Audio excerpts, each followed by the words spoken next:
সাদাকাল্লাহুল আলিয়্যুল আযীম। যারা, যারা জয়েন করেছেন লাইভে thank you so much. Rasel Hossain hello, আসসালামু আলাইকুম ভাই। আশা করি ভালো আছেন। কোথা থেকে জয়েন করেছেন প্লিজ আমার লাইভটা লাইক করে দিন। আব্দুল্লাহ শিকদার আসসালামু আলাইকুম। ওয়ালাইকুম সালাম ভাই, ভালো আছেন? আমার পক্ষ থেকে আপনাকে সালাম। আসসালামু আলাইকুম। ভয়েস নেই কেন ভাই? আমি ভয়েসটা মিউট করে নিয়েছি কারণ বাইরে অনেক শব্দ।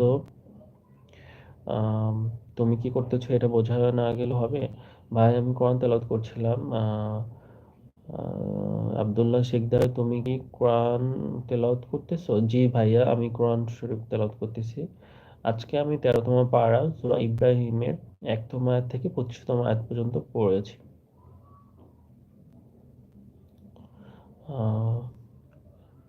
একটু দাঁড়ান।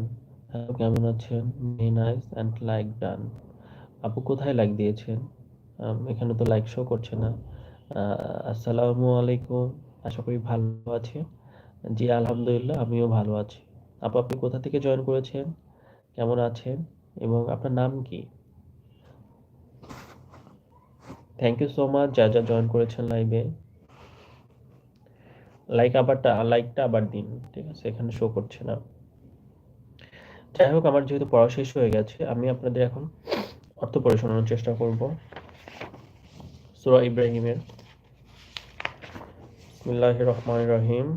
শুরু করছি মহান আল্লাহর নামে, যিনি পরম করুণাময় ও অসীম দয়ালু। আলিফ লাম রা।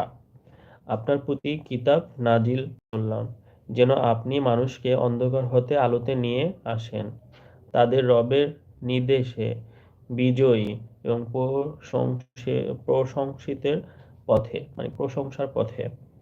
তিনি আল্লাহ, যাদের আধিপত্যে রয়েছে যা কিছু আছে আকাশে, যা কিছু আছে পৃথিবীতে। সে সবের উপর কাফিরদের জন্য কঠিন শাস্তির পরিতাপ। আর যারা প্রাধান্য দেয় পরকালের উপর ইহকালের জীবনকে, আর আল্লাহর পথে মানুষকে বাধা প্রদান করে এবং অতি বক্রতা খুঁজে বেড়ায়, এ ধরনের লোকেরা সুদূর ভ্রান্তিতে। আমি কোনো রাসূল পাঠাইনি নিজ গোত্রীয় ভাষায় ছাড়া, যেন সে তাদের কাছে বর্ণনা করতে পারে। আর আল্লাহ যাকে ইচ্ছা বিভ্রান্ত করেন এবং যাকে ইচ্ছা সৎপথে পরিচালিত করেন। তিনি বিজয়ী, জ্ঞানী। আর আমি মূসাকে নিদর্শন সহ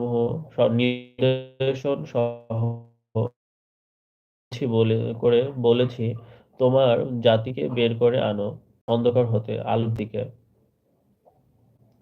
আল্লাহর দিন, নিয়ামত ও আজের স্মরণ করাও। এতে নিদর্শন রয়েছে ধৈর্যশীল ও কৃতজ্ঞদের জন্য। স্মরণ করুন, মুসা তার সম্প্রদায়কে বলল, তোমরা আল্লাহর করুণার কথা স্মরণ করো, যখন তিনি মুক্ত করেছিলেন তোমাদেরকে ফিরআউনের সম্প্রদায়ের কবল হতে, যারা তোমাদেরকে ঘৃণ্য শাস্তি প্রদান করত। তারা তোমাদের পুত্রদের হত্যা করত এবং কন্যাদের জীবিত রাখত। এটা তোমাদের রবের পক্ষ হতে মহা পরীক্ষা ছিল। এবং যখন এবং যখন তোমাদের রব ঘোষণা করেন, কৃতজ্ঞ হলে অধিক দিব, আর অকৃতজ্ঞ হলে আমার শাস্তি হবে বড়ই কঠিন। আর মূসা বলল, তোমরা ও পৃথিবীর সবাই যদি অকৃতজ্ঞ হও, তবে আল্লাহ অবশ্যই সম্পূর্ণ মুখাপেক্ষী ও প্রশংসিত, অমুখাপেক্ষী এবং প্রশংসিত। তোমাদের কাছে কি তোমাদের পূর্ববর্তীদের সংবাদ পৌঁছায়নি? নূহের সম্প্রদায়ের, আদের সম্প্রদায় এবং সামুদ সম্প্রদায়ের এবং তাদের পরের লোকদের? আল্লাহই তাদেরকে জানেন। রাসূলরাও আগমন করেছিলেন তাদের কাছে নিদর্শন সহ।